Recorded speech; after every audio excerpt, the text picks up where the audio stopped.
Boa tarde, pessoal, ou bom dia, ou boa noite. Bem-vindos a mais uma aula da disciplina de Comunicação Empresarial e Acadêmica da Unifor. Hoje nós vamos retomar aquela aula que foi interrompida na segunda-feira, dia 23 de março de 2020, ok? Cujo tema era planejamento de comunicação interna, ok? Vou retomar desde o princípio essa aula, tá? Vou tentar ser o mais objetivo possível. Hoje, utilizando um novo método que avalio como não o ideal. O ideal é realmente quando vocês podem interagir também, mas em breve a gente vai ter uma aula unindo o que seria o ideal, né, que é a interação e a gravação, né?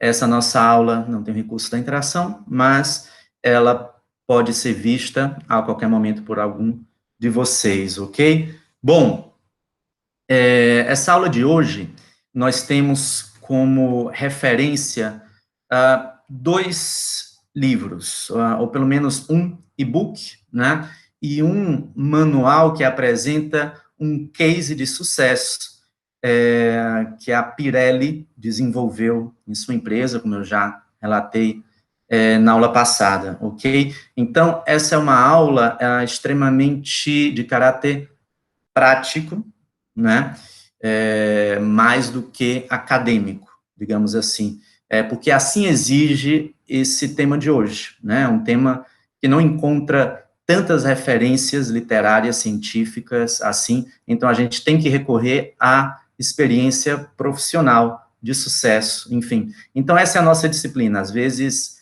ela é um pouco mais literária, um pouco mais teórica, e, por outras vezes, um pouco mais prática, como é o caso de hoje, tudo bem? Então, a partir de agora, senhoras e senhores, eu vou apresentar os slides, tá, que a gente começou a ver na última aula. Vamos ver. Aqui mesmo. Muito bem. Então, ok, me parece que a partir de agora vocês já veem a apresentação, não é? Bom, isso que vocês visualizam agora é uma das referências que a gente tem para essa aula, que é o e-book de Planejamento de Comunicação Interna, um guia completo, desenvolvido por uma consultoria de comunicação. É um guia bastante completo, eu vou disponibilizar para vocês, assim como vou disponibilizar este arquivo, que é um relatório do planejamento estratégico de comunicação interna, que a Pirelli desenvolveu, a princípio, numa filial em São Paulo, e, como eu disse na aula passada, de tanto sucesso, de tão exitoso que foi esse projeto, ele foi aplicado, ou replicado, na matriz italiana e em outras filiais latino-americanas, ok? E o que traz esse plano da Pirelli? A princípio, como eu já expliquei, eles tinham o propósito de corrigir, organizar a área, enfim, de comunicação a partir de uma percepção interna, né, de algumas falhas que foram constatadas, e contrataram uma consultoria para identificar os problemas e corrigi-los, né. Mas a consultoria, uma vez chegando lá, uma vez fazendo o diagnóstico, percebeu que era preciso realmente reestruturar a área de comunicação interna da Pirelli, iniciar uma cultura de comunicação interna num ambiente onde não havia nem credibilidade nem suporte para a comunicação interna. Então, eles criaram novos procedimentos, novos processos, novos veículos, ou reformularam os veículos já existentes, e o resultado foi o que eu já disse a vocês e que eu vou apresentar no final da aula, né? O propósito desse nosso encontro de hoje Bom, é que vocês, na condição de gestores, de líderes da empresa onde vocês trabalharão, ou que vocês terão, ou que já têm, enfim, possam aplicar alguns princípios, né, desses dois projetos que a gente vai discutir aqui, tá? Então, como eu falei, são projetos de caráter essencialmente prático, tá? De identificação do que não está certo, do que não vai bem numa comunicação interna de uma empresa e o que se pode fazer a respeito, tá? Então, vamos lá, o objetivo da aula é aprender a criar e executar um planejamento de comunicação interna eficaz, com base em 4 pilares, criados pela International Association of Business Communicators, e esses 4 pilares são motivar os colaboradores para se alinhar à estratégia do negócio, liderar e gerenciar a comunicação interna, gerenciar o excesso de informação, especialmente a desorganizada, mensurar o retorno sobre o investimento na comunicação interna. Então, vamos lá, então. Como a maior parte de vocês já viu, eu vou aqui listar quais são as 8 fases que são descritas no e-book que eu apresentei no começo, né? E em seguida a gente vai ver os pontos principais de cada uma dessas fases, tá?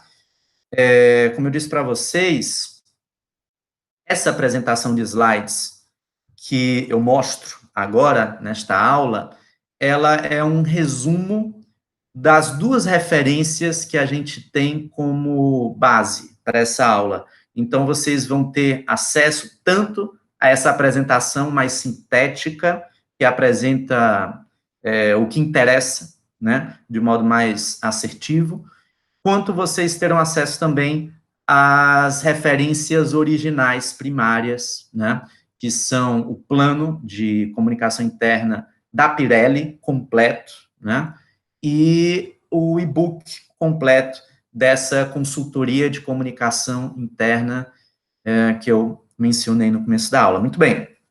Então, fase primeira, diagnóstico.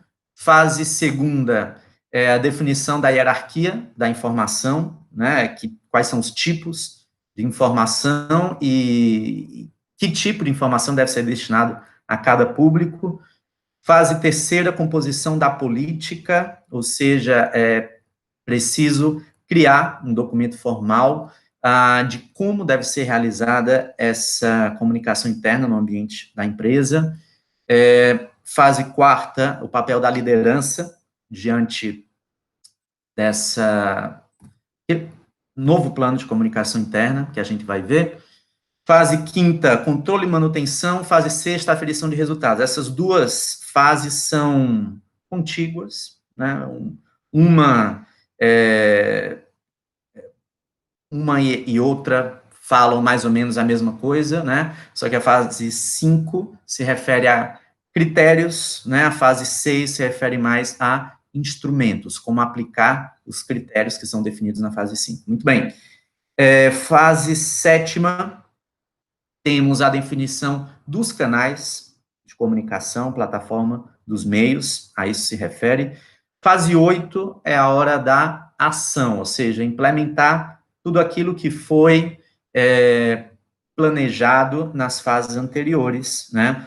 Como está descrito aí, definição dos objetivos, estratégias, as táticas, os prazos, resultados esperados, né? Não está descrito aí, mas também o orçamento, né? Quanto se pretende gastar, né? Ok, então vamos começar. Muito bem. Essa fase 1, talvez eu me demore um pouco mais nela, porque ela é das mais importantes nesse começo, né? Ou nesse projeto, perdão. Então, é preciso, nessa fase, ouvir os colaboradores de todos os níveis, mediante pesquisa de clima, né? E, para tanto, dentro de uma empresa, esse trabalho é feito normalmente pelos setores de RH, departamento de pessoal, né, de recursos humanos, e a assessoria de comunicação, se houver, né? A gente está falando aqui de uma empresa de pelo menos um porte médio para um porte grande, né? A gente sabe que, bom, departamento de RH toda empresa tem, né? Nem toda empresa conta com departamento de comunicação.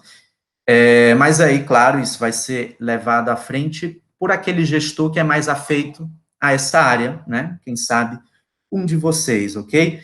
Ou se esse projeto não for levado a cabo, ou seja, não for implementado por um setor específico interno da empresa, pode ser executado também por uma consultoria especializada externa, né?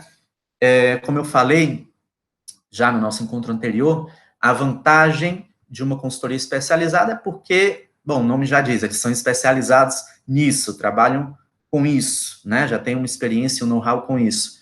E é uma visão de alguém de fora, né? Que não é uma visão viciada, e muitas vezes as pessoas que serão inquiridas, entrevistadas, elas se sentem mais à vontade de se reportar a alguém que não é um colega seu, ou que mantém algum vínculo aí, às vezes, até de subordinação, né?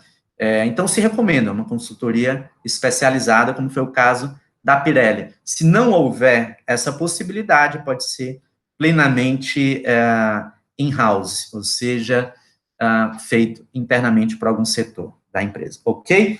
E por meio de que instrumentos essa pesquisa de clima, para a gente ter o diagnóstico, vai se realizar? Bom, coloquei aí para vocês 4 instrumentos possíveis e não deve ser nenhum outro, muito provavelmente não vai ser nenhum outro instrumento além desses, tá? Temos aí uma ferramenta de pesquisa quantitativa, né, que é um questionário. Temos 3 instrumentos de pesquisa qualitativa, né? O instrumento de pesquisa quantitativa, como a gente já viu, se refere a dados estatísticos, dados que vão ser analisados sob um critério numérico, de quantidade, né? E, no caso da pesquisa qualitativa, cujos instrumentos são entrevista, grupo focal e visita a setores, aqui você não vai analisar dados estatísticos, você vai analisar o discurso, ou seja, o conteúdo do que é dito, né? Então, a análise aqui é completamente diferente, tá? E os instrumentos de análise também são diferentes, como a gente vai ver adiante. Explicando rapidamente o que é cada um. Questionário um instrumento de pesquisa em que contém questões objetivas, né? Como se diz vulgarmente, de marcar xizinho, né? Isso é uma pesquisa quantitativa, que vai gerar dados estatísticos, dados numéricos. A entrevista, ela pode ser feita individual, né? É o que a gente chama de entrevista, ou ela pode ser em grupo, e aí, no caso, um grupo focal. E aí, nesse caso, vai se analisar o discurso, como eu falei, as palavras, as perguntas são abertas, né? E, por último, a gente tem visita a setores, que é a pessoa incumbida de executar esse diagnóstico, essa pesquisa, visita os setores e conversa com as pessoas em loco, em seus ambientes de trabalho, e vai tomando nota, né, para compor um relatório sobre as práticas que ela observa, né? Então, muito bem, o que é que se faz em seguida? Isso tanto com relação a dados quantitativos quanto qualitativos, tá? O que se faz em seguida é tabular os dados, que seria organizar num banco de dados adequado, né, para cada meio, como a gente já viu, no caso de dados numéricos, estatísticos, que é o caso do questionário, um meio de pesquisa quantitativa, normalmente se utiliza um Excel ou o SPSS, né, são 2 softwares indicados para esse tipo de pesquisa, tá? No caso de pesquisa qualitativa, né, aqui falando de entrevista, grupo focal, visita a setores, você pode utilizar um outro software, que é o Atlas TI. Vocês vão ter acesso, provavelmente, certamente, a esses instrumentos, a essas ferramentas, na disciplina de, se não na disciplina de elaboração do trabalho científico, na disciplina de metodologia do trabalho científico, ou na disciplina de pesquisa, né, ou na disciplina de estatística também, né? Vocês podem ter acesso a esses instrumentos, ok?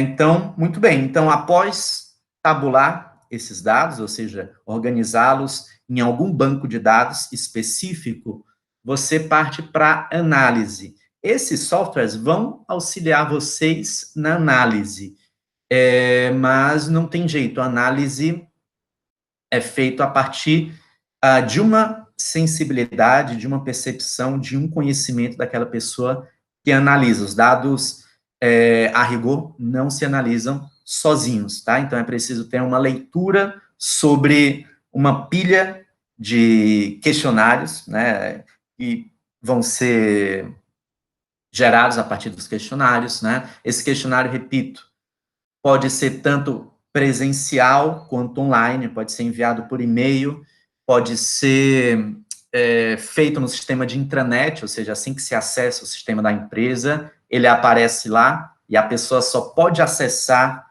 o seu sistema interno, se responde ao questionário, é uma forma.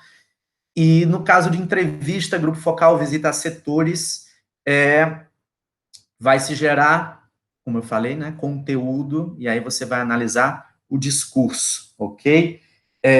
Como eu falei, a depender do número de pessoas que compõem a população que você pretende investigar, você pode tanto fazer um censo, né, se for cabível em termos de tempo, de orçamento, de viabilidade.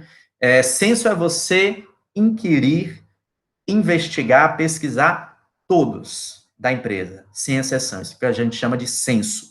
Se não for possível, você pode fazer o que a gente chama de amostragem representativa, ou seja, você elege uma cota proporcional por setor, cargo, idade, sexo, e aí aplica, né, o seu instrumento de pesquisa, de modo semelhante ao que é feito nas pesquisas eleitorais, né?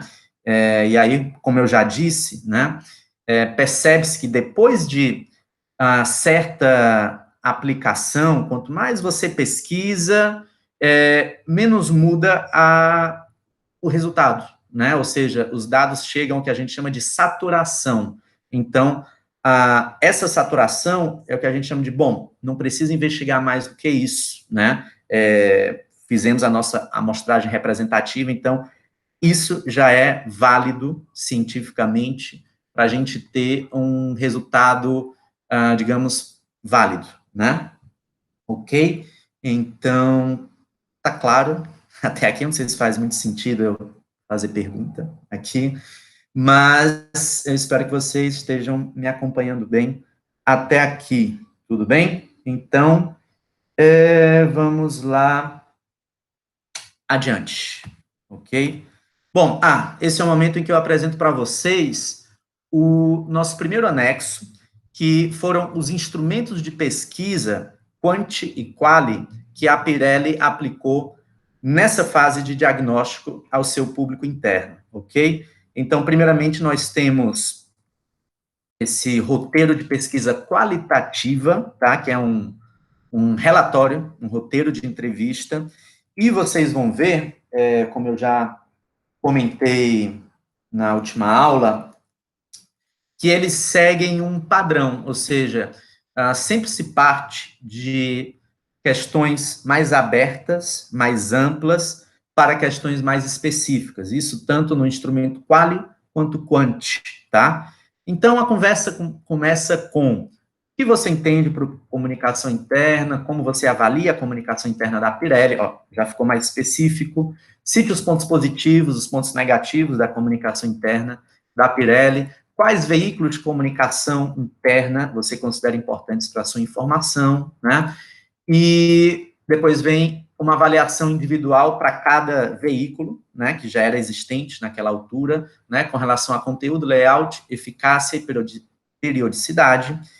Por último, quais são suas expectativas e sugestões com relação à comunicação interna da Pirelli, ok? Esse é um instrumento qualitativo, tá? E agora vamos ao instrumento quantitativo, que tem questões semelhantes, né? Só que agora com opções, né? Então, na sua opinião, para que exista a comunicação interna em uma empresa, né? Vou aumentar aqui o zoom, que eu acho que fica melhor para vocês visualizarem. Lembrando que vocês terão acesso a isso aqui, né? Mais adiante. Então, temos aí as opções, né? Temos aqui essa escala de avaliação da comunicação interna da Pirelli, que vai de excelente a ruim, né? As sinais alternativas são verdadeiras com relação à comunicação interna da Pirelli, né? Como você se mantém informado sobre a empresa. Lembrando que, pessoal, para se elaborar um questionário desse, ou um relatório de entrevista daquele que eu apresentei aqui, é preciso primeiro o que a gente chama de pesquisa exploratória. O que é isso? Quem vai aplicar a pesquisa tem que conversar com algumas pessoas, tem que sentir mais ou menos o clima, sentir quais são as carências, as deficiências, as expectativas, principalmente, né, de quem contratou, de quem solicitou a entrevista. Então, isso aqui não se faz assim de qualquer maneira, assim, vocês não vão aplicar esse questionário tal e qual aqui a empresa onde vocês trabalham, na empresa de vocês. Não, vocês vão primeiro sentir o clima, né? E depois vocês vão fazer um questionário, um relatório de entrevista adequado à realidade de onde vocês trabalham, ok? E aí continua, né? Avaliando novamente aqui os canais, também a comunicação do líder com a sua equipe, né? Aqui é interessante, pessoal, deixar claro para quem vai responder que ele vai ter o seu sigilo garantido, né, para ele poder ser livre na sua avaliação, isso tanto do ponto de vista da entrevista presencial quanto online, ok? E, se for o caso, se for uma entrevista gravada, exige a ética que se avise ou que se peça a permissão de gravar, né? Por favor, ninguém vai fazer gravação escondida. Isso aqui não é pegadinha, né? Para ter câmera escondida ou gravador escondido, ok? Então, a gravação só é feita com o consentimento do entrevistado, ok? E por último, existe algum assunto sobre o qual você gostaria de ter mais informações? Como eu disse, é comum em questionários quantitativos, como é o caso aqui, ter pelo menos uma questão aberta, né, onde a pessoa pode se expressar do ponto de vista qualitativo, ok?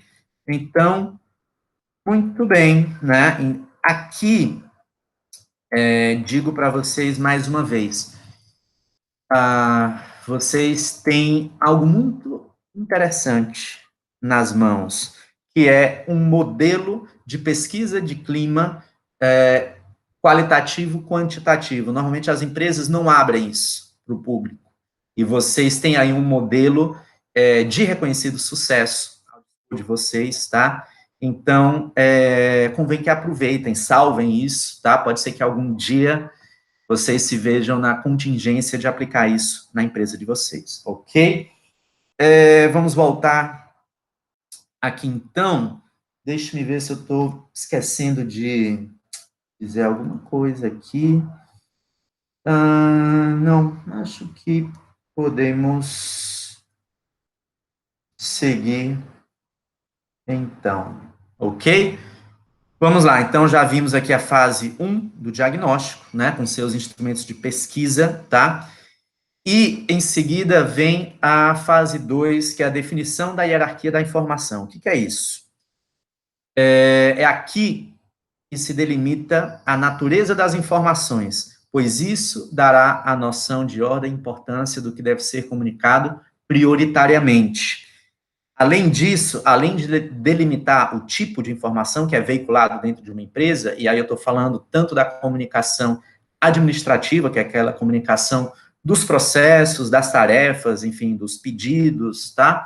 Quanto daquela comunicação mais, digamos assim, sutil ou sofisticada, que é a comunicação interna, né, que se baseia na missão, na visão, nos princípios, nos valores da empresa, de caráter motivacional, enfim, eu estou falando de comunicação dentro de uma empresa organizacional no sentido amplo, ok? Então, vamos aqui também compreender quais são os distintos públicos internos da empresa, e aí para cada público uma atenção diferente. Por exemplo, em geral, os líderes devem ser priorizados na informação, eles devem saber antes que todo mundo. Em seguida, esses líderes filtram e transmitem o que for pertinente a cada área, né? Eles não vão transmitir tudo, nem tudo se transmite às áreas. Existe que a gente chama de informação estratégica, né? Que normalmente é restrita ali ao topo da pirâmide, né? E tem o tipo de informação ainda em trâmite, que ainda está sendo decidido, né? Ainda não se chegou a um consenso, e isso não deve ser transmitido. Tudo bem? Então, vamos lá. Adelante. Bom, anexo 2, vou mostrar para vocês agora a aplicação no caso da Pirelli, né? Como foi que a Pirelli se portou com relação a isso, o anexo 2 está aqui. Muito bem. Seguinte, pessoal, vejam que interessante, tá? Novamente aqui abro um parêntese. Esse plano da Pirelli, ele atende à realidade de uma empresa grande, de cerca de 9.000 funcionários. Obviamente, uma empresa de menor porte não vai ter um plano com essa complexidade. Porém, né, como eu disse, vocês podem adaptar. É mais fácil adaptar um plano full, né, um plano completo, né, para uma empresa menor do que o contrário, né? Então, com esse plano aqui, vocês podem tanto trabalhar numa empresa média ou grande, né? Quanto vocês podem adaptar isso para a realidade de uma empresa menor, de pequeno porte, ok? Então, essa tabela, como está dito aqui, representa a segmentação de todos os públicos internos da Pirelli. Isso aqui é importante, tá? Quando a gente fala de público interno, colaboradores, enfim, a gente não está falando de um público todo homogêneo, igual, não. Esse público é heterogêneo mesmo, né? Então, aqui, temos a segmentação, no caso da Pirelli. Ele dividiu, por exemplo, a liderança em 3 públicos, né? O público A, diretores, o público B, seria a liderança segunda divisão, digamos assim, que são os gerentes de primeiro reporte aos diretores. Depois a gente tem aqueles que estão numa linha abaixo dos gerentes, né, que são chefes, coordenadores, supervisores, controllers, enfim, outros coordenadores, tá? Público D já é de produção, né? Público E, administrativo. Público F, contatos com o mercado, né? Pessoal de marketing, de serviço de atendimento ao consumidor, pessoal das regionais, enfim, que lida com revendedor, com fornecedor, né? Bom, público G, terceiros, né? Que são os prestadores de serviço, ou seja, aqueles que não pertencem, não pertencem, pelo menos formalmente, à Pirelli, mas aqui ele colocou como público interno estratégico a quem vai se destinar alguma comunicação, né? E público H, como eu já disse para vocês, isso é interessantíssimo, tá? Ele coloca os familiares dos colaboradores como um público interno de relevância. Sim, os familiares, eles devem compor os stakeholders, os públicos de interesse de uma empresa, né? A gente vai falar disso mais adiante, mas é importante envolver e conquistar a família do colaborador. Por quê? Porque ele estando bem informado, ou mais do que isso, né, de alguma maneira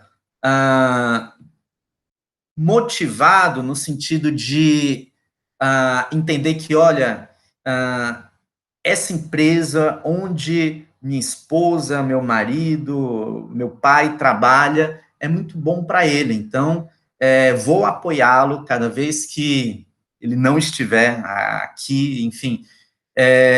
A gente sabe que muitas das vezes a gente passa mais tempo no trabalho do que com as nossas famílias, né? Então, se a gente tem no nosso lar, né, familiares que nos apoiam a empresa onde a gente trabalha, enfim, que não se queixam de eventuais ausências e tal, isso facilita e motiva, né, o colaborador. Então, entre outras razões, essa é uma razão de incluir os familiares, tá?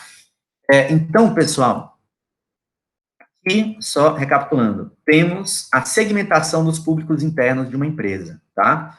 Aqui nós temos a segmentação dos tipos de informação que são veiculados dentro de uma empresa. Então, nós temos desde a informação estratégica, né, que se refere a novos negócios, mercado, concorrência, clientes. Temos a informação de caráter institucional, né? Temos a informação de caráter operacional, temos a informação de caráter de recursos humanos, informação sindical e informação geral, né?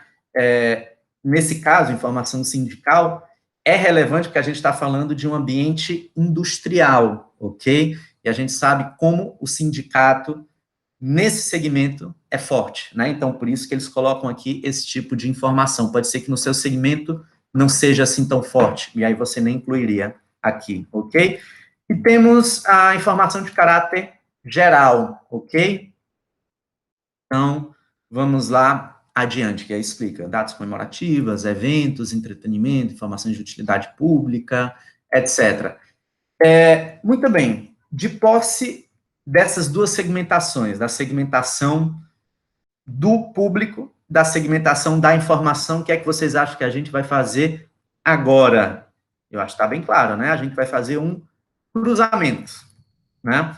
Dos tipos de informação e dos tipos de público, né? Então, aqui, a gente tem o seguinte, vocês veem, aí vamos primeiro olhar aqui para essa coluna da esquerda, tá?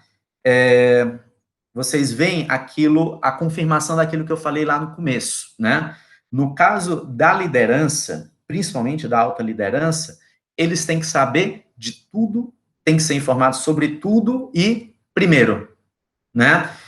E aí, à medida que se vai baixando, né, nas linhas hierárquicas, vocês vão ver que as cores vão mudando, né? Verde, onde vocês estão vendo verde aí, é aquilo que é uma informação, para informação e envolvimento, né? Quando for amarelo, é só para ciência, se passa aquilo, né, só para conhecimento, mas não há muito envolvimento no sentido de gerar um feedback, enfim, de ter uma resposta, né? E terceiro nível é esse vermelho, que aí nem sequer recebe essa informação, né?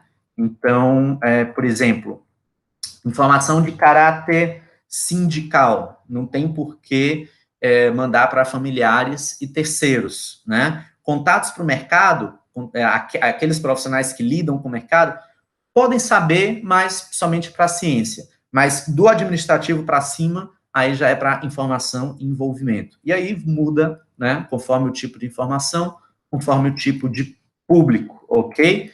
Então, esse foi mais um passo, mais uma fase aqui no nosso planejamento, ok? Bom, então vamos lá, adiante. Fase 2, já vimos. Fase 3, composição da política. Após diagnosticar lacunas e mapear fluxos, deve-se documentar e oficializar a comunicação interna por meio de uma política. para orientar e integrar as ações de comunicação interna da empresa, ok? Vocês certamente se lembram daquela nossa aula sobre a importância de transformar o conhecimento tácito em conhecimento explícito, ou seja, de explicitar aquele conhecimento ou aquele saber que está disperso na empresa. Isso aqui se refere a isso, tá? Então, a política de comunicação da empresa deve ser explicitada, né, para todas aquelas pessoas que devem conhecer, de sorte que sai equipe, muda equipe, chega gente nova, se mantém aquela cultura de comunicação. Por quê? Porque aquela política está explícita, né? No manual, num guia, seja lá onde for. Então, a política de comunicação interna deve contemplar os objetivos, né, que contém as regras, as premissas, as diretrizes, deve contemplar a abrangência e públicos, né, que se refere ao que foi falado na fase anterior, deve contemplar papéis e responsabilidades de cada área, deve estipular, deve criar os núcleos de trabalho, né, por exemplo, o núcleo editorial, quem é que fica responsável por criar o conteúdo que vai ser enviado às áreas, no que se refere a avisos, enfim, eventos, enfim, comunicações de caráter motivacional, etc. e tal, né? Propaganda interna, né? Normalmente, né, se a empresa dispõe disso, normalmente é a sua assessoria de comunicação e marketing, se não for uma empresa externa, né, uma agência externa, se não for o próprio RH, né, dá conta desse serviço. Área de eventos, área de assessoria de imprensa, que a gente vai falar muito disso aqui, a gente vai ter praticamente uma área só para falar de assessoria de imprensa, tá? Uma aula só para falar sobre isso, que é o contato, ou a relação da empresa com os veículos de comunicação de imprensa, tá? Com jornal, com TV, com rádio, com internet, enfim, falaremos disso no momento oportuno. É preciso essa política prever também orçamento e os indicadores, ou seja, através de que critérios a gente pode estimar que o plano, que a nossa política está sendo bem sucedida ou mal sucedida, né? A gente vai falar disso mais adiante, inclusive. Bom, fase quarta, responsabilidade da empresa. Composição da política, tá ok? Até aqui? Muito bem, vamos lá. Responsabilidade da liderança, tá? Fase quarta. Considerar que o estilo tradicional de liderança, comando e controle, dá lugar ao diálogo. É curioso, viu, pessoal? Foi uma coincidência. O e-book que vocês vão ter acesso, aí que eu vou colocar à disposição de vocês, ele cita em textuais palavras, ou seja, ipsis literis, aquele artigo que foi estudado por nós em aulas anteriores.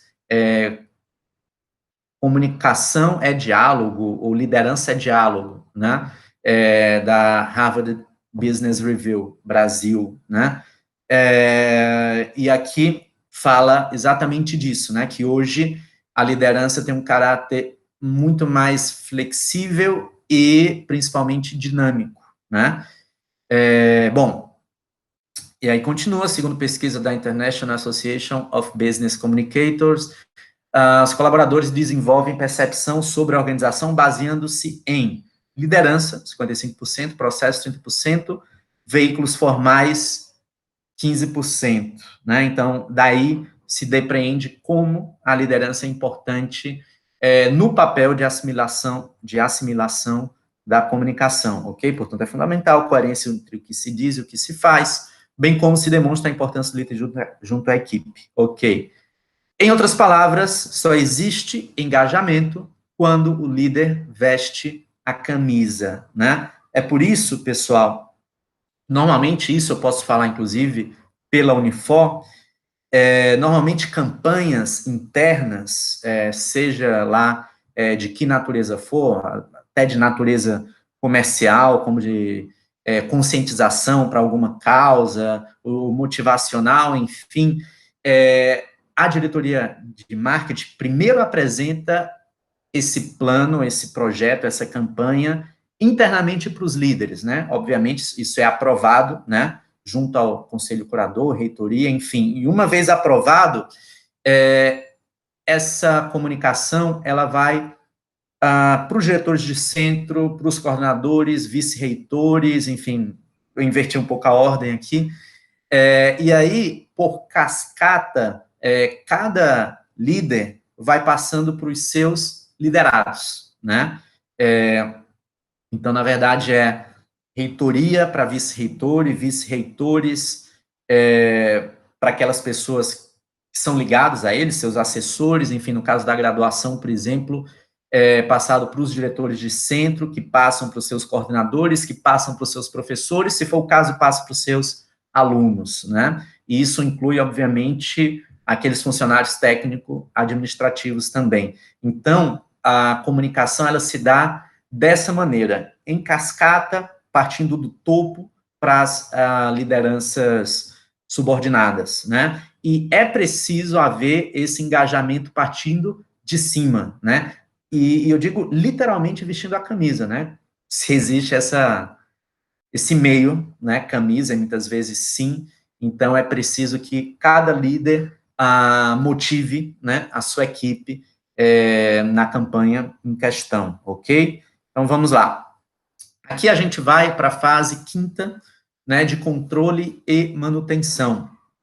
Então, como dizem Kaplan e Norton, autores da metodologia do Balanced Scorecard, que é uma ferramenta, um método de gestão, que se vocês ainda não viram, certamente vão aprender, né, verão. O que não é medido não é gerenciado, é óbvio isso, mas o óbvio também precisa ser dito. Então, vamos lá. Para ter sucesso nos indicadores de comunicação interna, é preciso identificar as métricas disponíveis e, sobretudo, saber como e quando utilizá-las. E aí, no livro Endomarketing Inteligente, Daniel Costa categoriza possíveis indicadores em duas frentes. São os indicadores diretos e indiretos, né? Vamos ver aqui. Quais são os indicadores, ou seja, os critérios de sucesso ou não sucesso da aplicação de um planejamento de comunicação interna numa empresa, né? Por diretos, pessoal, entendam como aqueles critérios que são atingidos ou impactados de uma forma mais rápida, ou de uma forma mais visível ou mensurável, né, pelo projeto. Então, a gente tem aqui os processos, né, e aí vai se medir a efetividade da comunicação interna a partir da retenção e do entendimento das mensagens, né, isso aqui, por processos, entendam aquela comunicação mais administrativa, né, dos pedidos, das ordens, enfim, pedido de compra, será que está seguindo o seu fluxo? Será que tem alguma barreira aí que está tornando esse processo mais lento? E isso está causando insatisfação, enfim, né? Está em primeiro aí, não é por acaso. Eu diria que esse é dos mais importantes, ok? Os processos, os fluxos de comunicação de uma empresa. É preciso identificar os gargalos e corrigi-los, né? Muito bem, não, vamos adiante. Se eu for dar exemplos, enfim, aprofundar, a gente não termina essa aula. Estrutura de canais. Avalia a efetividade dos canais internos de comunicação, sua penetração, periodicidade, estética, distribuição, pertinência, né? A gente vai ver isso aqui exemplificado no caso da Pirelli, né? Eu vou voltar ao caso da Pirelli, porque ela propôs uma reformulação, uma reestruturação de canais, né? Mudou, inclusive, como está dito aí, a estética, o layout de algum desses canais, né? A linguagem, enfim, e criou outros novos também, tá? Então, é preciso mapear quais são os canais de comunicação existentes numa empresa. Vamos lá, não é difícil, né? Começando pelo mais óbvio, comunicação cara a cara, é um canal. Telefone, né, um canal. WhatsApp, o grupo de WhatsApp, outro canal. E-mail, intranet, e aí aqueles meios, digamos, mais oficiais de memorando, de ata, enfim, são outros canais também, e por aí vai, né? CI, no caso da Unifor, a gente usa um sistema, já falei, né, intranet.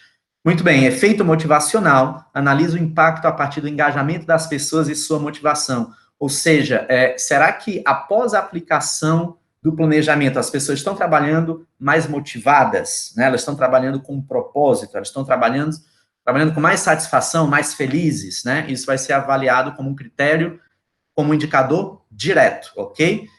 E por último, né, produtos pontuais, né? Mede a efetividade no curto prazo para ações e campanhas pontuais, segundo o objetivo específico da atividade. Isso aí é conforme o caso, né? Por exemplo, se é uma campanha de conscientização interno de prevenção contra a dengue, ou de melhor utilização dos recursos da empresa, né, uma racionalização da energia elétrica, enfim, de outros insumos, né, e aí você, nesse caso, você tem até critérios ou indicadores objetivos, por meio do quais você pode medir, né, que é a conta de luz, de energia, né, a entrevista, enfim. Vamos lá, adiante. E aí os indicadores indiretos, tá? Que se refere, por exemplo, resultados do negócio. Analisa a contribuição para o desempenho do negócio a partir da influência sobre venda, satisfação de clientes e custos, por exemplo. Por que isso aqui entra como resultado indireto, pessoal? Isso aqui na ciência é o que a gente chama de variável incontrolável, ou seja, não dá para a gente afirmar categoricamente que uma campanha interna de comunicação repercutiu ou teve influência diretamente sobre as vendas, né?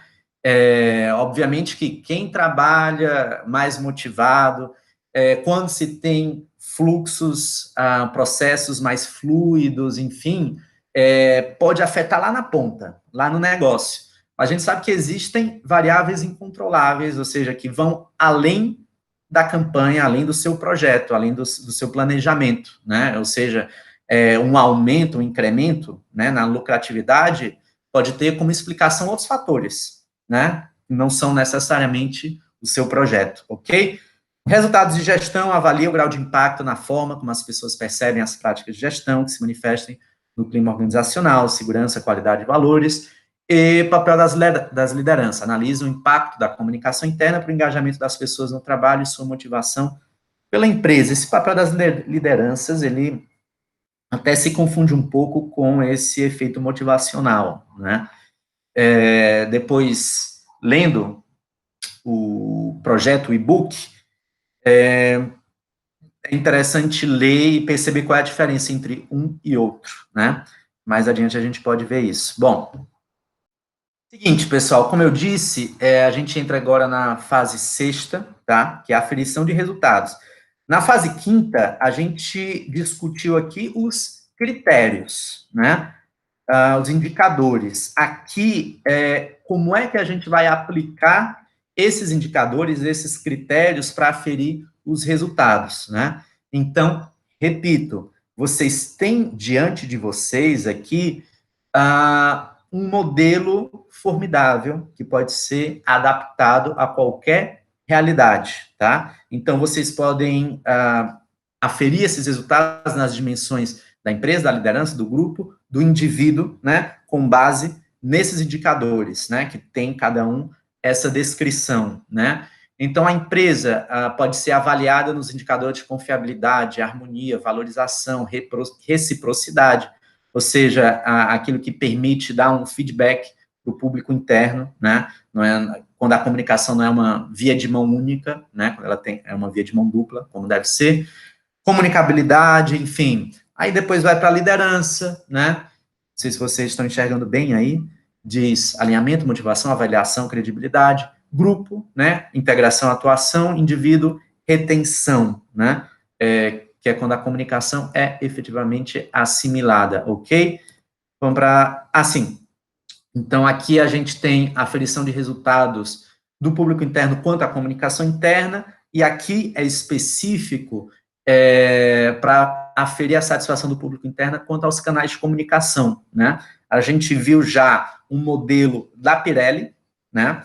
E esse aqui é um modelo do e-book, da consultoria de planejamento, enfim, de comunicação interna. São semelhantes, vocês vão ver que haverá alguma convergência entre um e outro e uma outra diferença. Isso é bom, pessoal, porque vocês têm dois modelos, né? Então, vocês veem os critérios, os indicadores de ambos e veem quais são aqueles que melhor atendem ao caso específico de vocês, tá? Então, vamos lá? Adelante, já falta pouco. Ah, bom, fase 6, vamos para o... Ah, tá. Isso aqui é interessante, pessoal. Esse é um ponto que eu bati muito enfaticamente na aula passada, tá? Que é o seguinte, vocês se lembram lá da fase primeira, fase do diagnóstico, em que vocês vão fazer uma auditoria, uma pesquisa de clima, para identificar a satisfação, as necessidades, as expectativas do público interno com relação à comunicação, não é? Através daqueles instrumentos lá de questionário, né, entrevista, grupo focal, visita aos setores. Muito bem. Nessa fase, imaginem que vocês já aplicaram o plano, ok? E agora vem a fase de aferir os resultados. Pergunta, que pergunta do milhão, hein? Pode ser pergunta de prova. Através de que instrumentos vocês vão aferir os resultados do planejamento que vocês implementaram? E a resposta é através dos mesmos instrumentos que vocês utilizaram lá no começo, tá? Inclusive, pode ser as mesmas perguntas, né? A mesma métrica, enfim. Então, se utilizou questionário quantitativo, estatístico, vai voltar a utilizar um questionário com o mesmo número de questões, se possível, né? Relatório de entrevista, vai utilizar, pode até repetir as perguntas ou atualizar as perguntas, se for o caso, tá? Ok? Por que isso, pessoal? A resposta é bem óbvia, né? Para você comparar alho com alho, bugalho com bugalho, né? Para você ter parâmetro de comparação, né? E poder dizer, não, saímos desse patamar para esse patamar, melhoramos, né? Do contrário, vocês não vão poder comparar coisas díspares, tudo bem? Então, vamos lá para o anexo 3. Então, isso aqui, pessoal, é o roteiro de pesquisa qualitativa, né? Tem perguntas semelhantes, né? Se não as mesmas, mas atualizadas, tá? Sobre a comunicação interna, no caso aqui, da Pirelli, tá? Então, você acha que a comunicação interna da Pirelli melhorou? Como você avalia a comunicação interna da Pirelli após a implantação do programa Comunica Pirelli? Principais pontos positivos da comunicação interna da Pirelli. Engraçado, eu acho que deveria ter aqui pontos negativos também. No outro tinha pontos positivos, pontos negativos. Aqui só tem os pontos positivos, né? Me parece um pouco tendencioso. Como eu disse para vocês, recomenda-se seguir, né, o mesmo parâmetro, mesmas questões, tá? Por quais veículos você se mantém informado, né? Comunicação da liderança melhorou, manteve-se igual ou piorou? Essas questões 7, 8, 9 são interessantes porque a partir do diagnóstico interno, né, eles perceberam que a maior deficiência, a maior debilidade da comunicação interna da Pirelli eram falta de transparência, falta de clareza, falta de agilidade. Então, a consultoria fez uma pergunta específica para a transparência, uma pergunta específica para a clareza e outra para a agilidade, né?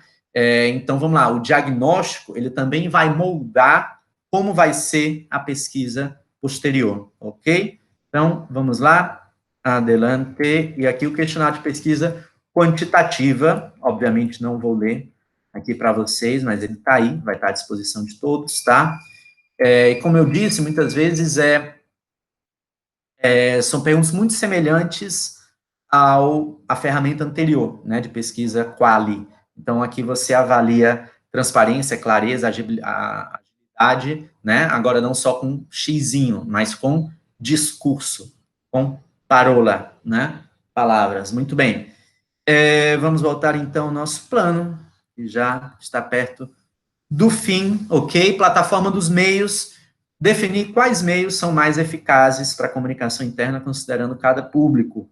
Aqui a gente volta aos canais de comunicação, né? Para vocês verem como é algo de extrema relevância, né? Para um planejamento de comunicação interna, né? A avaliação e a definição e, obviamente, o aprimoramento dos canais. Os canais devem priorizar tanto a atratividade da forma quanto a mensagem a ser entregue, conforme as necessidades e expectativas levantadas na fase de diagnóstico. Uma vez definida a rede de canais, deve-se trabalhar a vocação de cada um deles, respeitando suas características técnicas. É preciso também definir se a comunicação interna circulará de forma mais pulverizada ou concentrada. Essa decisão vai determinar a quantidade de canais na empresa.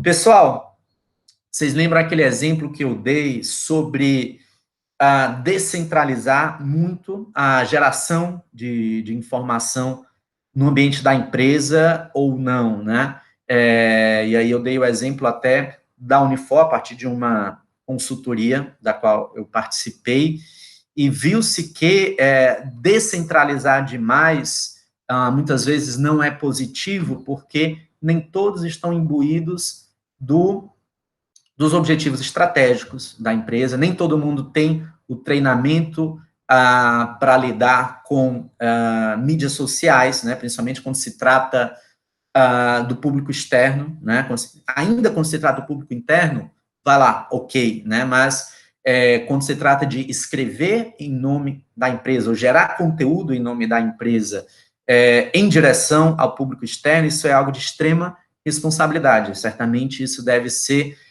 de uma equipe especializada com formação específica, né, normalmente em comunicação social, ou em gestão, né, que tenha bom senso e responsabilidade, né, que saiba, enfim, escrever, né, com fluidez, com decência, enfim, tudo isso, né, então, aqui, eu estou citando esse exemplo para vocês lembrarem aquela aula que tivemos, né, e relacionar com isso que eu trago para vocês agora. Muito bem, aqui é interessante, aqui a gente volta ao caso Pirelli, tá? Exemplo de lista de canais internos de comunicação distribuídos por diferentes públicos internos, né, no caso da Pirelli. Então, temos, deixa eu aumentar aqui. Aqui vocês veem um outro cruzamento que foi feito aqui, tá? Um cruzamento dos líderes, dos diferentes públicos internos, né? Do público A até o H, e os diversos veículos de comunicação, tanto já existentes quanto criados, tá? E dizendo, olha, cada veículo desse é destinado para atender determinado público ou determinados públicos, tá? Então, moral da história, tá, pessoal?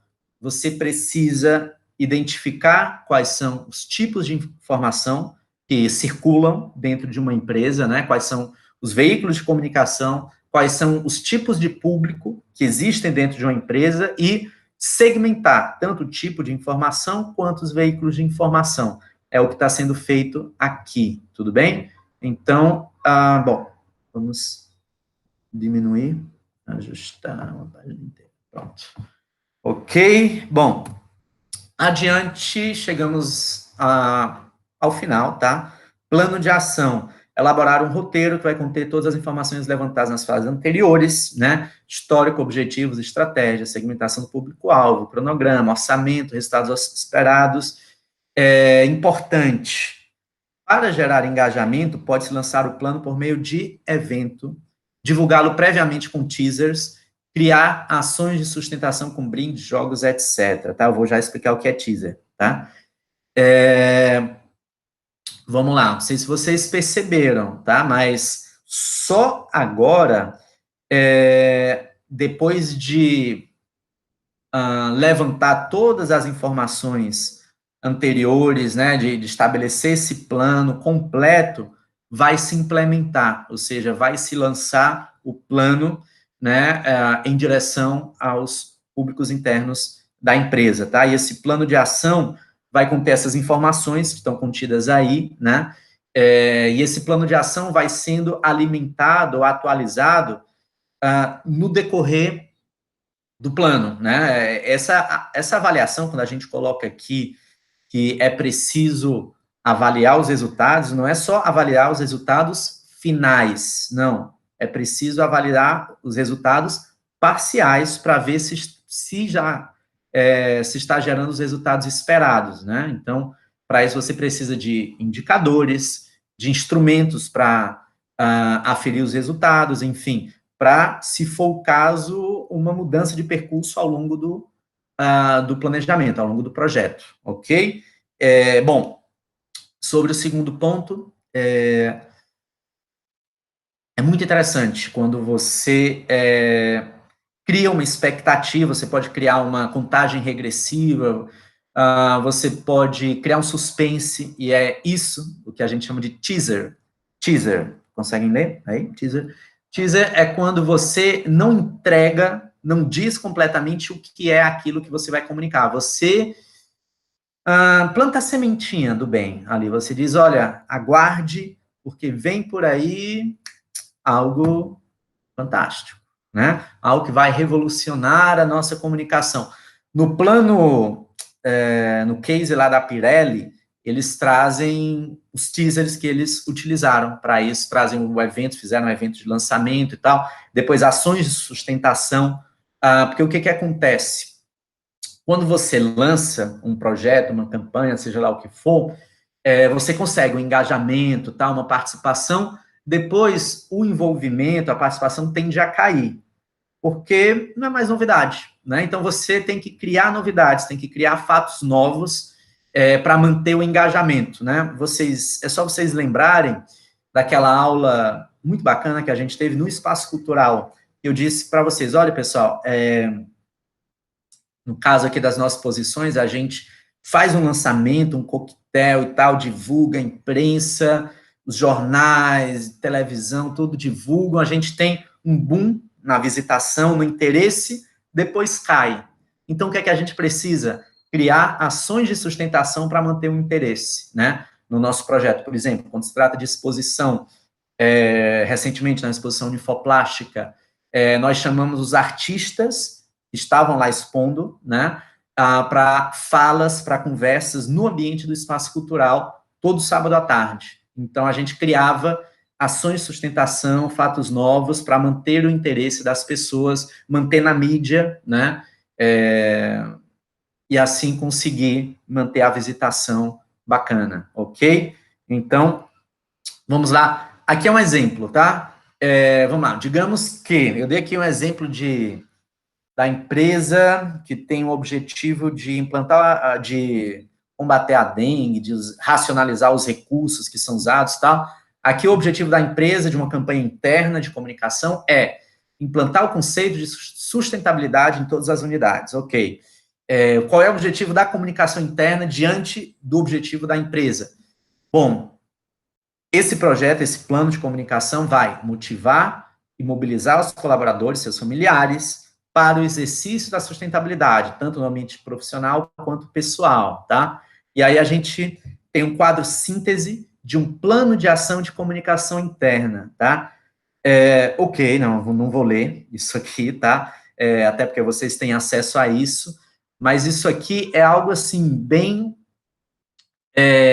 didático, bem objetivo, tá? Normalmente, uma espécie de plano de ação, enfim, dessa natureza, pode ser feito naquele formato Canvas, usando post-it, no formato que a gente chama de brainstorm, né? Ou seja, pessoas reunidas em volta de uma mesa, dando ideias, falando o que vem à cabeça, uma pessoa vai anotando tal, falando livremente, e depois faz uma avaliação daquilo que foi dito, né?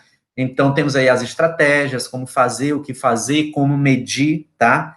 Lembrem-se disso.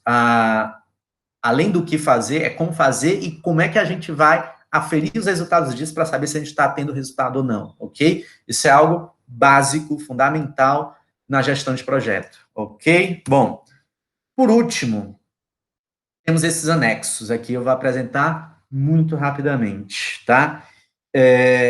O anexo 4 é o início do plano de ação do caso da Pirelli, né? Imagina aquele plano de ação, ele não vai já direto ao assunto, não. Quer dizer, mais ou menos, né? Ele tem um histórico, primeiro, do que é a empresa, análise do contexto da organização, do público que compõe essa empresa, né?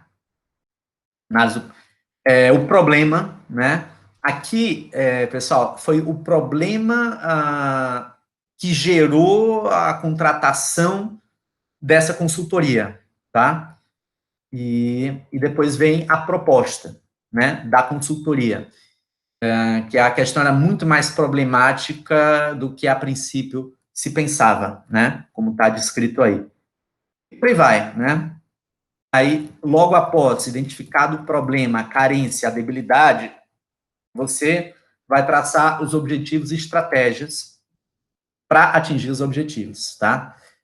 Isso num trabalho acadêmico é o que a gente chama de objetivo geral e objetivos específicos. Num plano mais profissional, a gente trata como objetivos, né, aquilo que você quer alcançar, e estratégias, que é o que você vai fazer para alcançar os objetivos, tudo bem? E aí, tá descrito aí, e por aí vai, ok? Anexo 5 traz um diagnóstico dos veículos existentes antes da Pirelli, tá? E vejam vocês, aqui era um exemplo de canal, tá? Era um mural. Vejam que desastre, né? Acho que ninguém se aproximava disso aqui com medo de pegar um tétano, enfim. Sujo, mal cuidado, certamente não era atualizado, tem essa coisa de incêndio, enfim, já nem dá vontade de chegar perto, né? Aqui o antigo, ali era o quadro de avisos, né? Aqui é um varal, que é uma outra ferramenta, acho que isso aqui é um cartão onde se bate ponto, né? Feio, né? Vocês estão vendo como a estética importa, a beleza importa, né? Então, o layout é sofrível, né? Não é atrativo, né? Para ninguém ver e tal. Aqui era o antigo e-mail informativo deles, do ponto de vista do layout, da comunicação, também é de terror, né? Enfim, letras maiúsculas, né? Como se estivesse gritando, essa fonte de máquina de escrever, né? Terrível. Enfim. Só um detalhe aqui, tá, pessoal? Isso aqui, falando agora o publicitário. Não se coloca palavras sobrepondo imagem. Normalmente dificulta a leitura, não fica muito legível, né? Além de ficar feio, cafona mesmo, ok? E aqui era uma revista, né? Algum canal, enfim. Qual é o problema aqui? Pouca cor, layout sofrível, né? Muito chapa branca, enfim, muito texto, né? Cá entre nós, público, majoritariamente operacional ali de produção, a comunicação ela tem que ser mais visual do que textual. É muita letra, é muita letrinha miúda aí. Então tem que ser mais infográfico, mais imagem, uma leitura mais aberta, mais espaçada, enfim, né? Vamos ver agora como é que ficou, né? Começando pelo último que a gente viu. Essa empresa, ela reformulou os canais existentes, propôs uma identidade visual, né? Então, a gente tem aqui uma revista, né, já muito mais bonita, né? Com uma proposta de layout, né, mais atraente, né? Nem se compara, tal. Aqui tem o painel substituindo aquele do tétano, vocês lembram? Eu acho que está um pouco melhor aqui, hein? E é interessante que aqui a gente já vê a comunicação nos níveis não só descendente, a gente vê classificados, e quem está vendendo sua moto, sua, sei lá, seu smartphone, coloca aí, é um tipo de comunicação horizontal entre eles, entre pares. A gente tem quadro de aviso, a gente tem ali no 4, a gente tem sugestões e tal, ou seja, uma forma de comunicação ascendente. Então, só nesse mural, nesse painel, a gente tem as comunicações nos mais diversos níveis, né? Nos mais diversos fluxos, perdão. Bom, Paral, acho que está um pouco mais organizado, está condizente, né, com a proposta de comunicação visual, com identidade, respeitando a identidade visual da Pirelli, né? Muito bem, e aqui eles padronizaram, criaram um padrão para os comunicados online, ou, enfim, de memorando, tal. Tem essa marca de pneu que é interessante, que remete ao core business, ou seja, o negócio principal da Pirelli, né, que é pneu. Enfim, aí no caso uma campanha de vacinação, a gente vê que é uma comunicação mais objetiva, com mais legibilidade e tal, não é que tá toda maiúscula, gritando.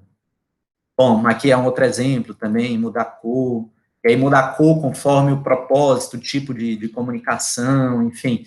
Então, tem uma identidade visual, tem um layout bacana, mais atrativo, né? Então, pessoal, então, minha gente, essa foi nossa aula, tá? Posso dizer que chegamos ao nosso final. Vou voltar aqui. Espero que vocês tenham curtido, parar a apresentação, tá? Voltei. Pronto. Olha, quando a gente começou, estava de dia, agora está quase de noite, né? Nem sei quanto tempo passou. Bom, é isso, tá? Espero que vocês tenham gostado. Mais considerações, dúvidas, debate, enfim, vai se travar no ambiente do grupo de WhatsApp, tá? Pelo menos com relação a essa aula. E mais adiante a gente vê. Mais adiante a gente vê se há uma ferramenta melhor, tá? Para a gente se comunicar. Um beijo para vocês e até a próxima. Tchau.